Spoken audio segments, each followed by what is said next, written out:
Welcome to our channel. Today we how to authorize Nextdoor ads to drive SEO landing page traffic. Full guide step by step clearly. To begin, log into your Nextdoor account. Navigate to the business section. Select create an ad. Choose the ad type that is suitable for your goals. Select your target audience based on location and demographics. Craft a compelling ad copy that highlights the benefits of your product or service. Incorporate relevant keywords to enhance SEO. Upload eye-catching visuals that complement your message. Set your budget and schedule. Review and finalize the details of your ad. Monitor the ad performance regularly. Analyze the data to see how it impacts your SEO landing page traffic. Make adjustments to the ad based on performance metrics. Continue optimizing your ad strategy for better results over time. Engage with users who interact with your ad for enhanced community connection. Track your landing page analytics to correlate traffic sources with your ad campaigns.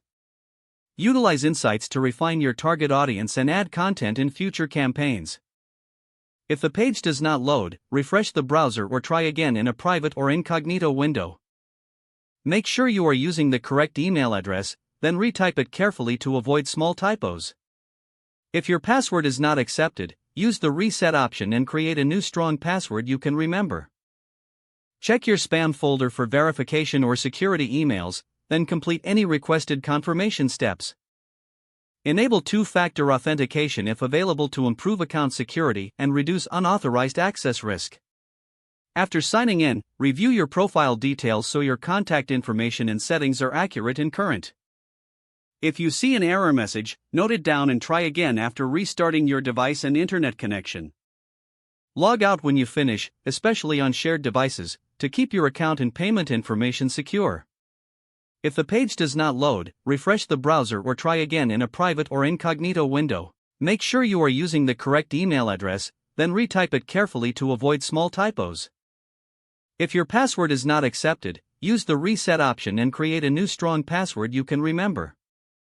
Check your spam folder for verification or security emails, then complete any requested confirmation steps. Don't forget to like this video and subscribe to our channel for more step-by-step tech guides.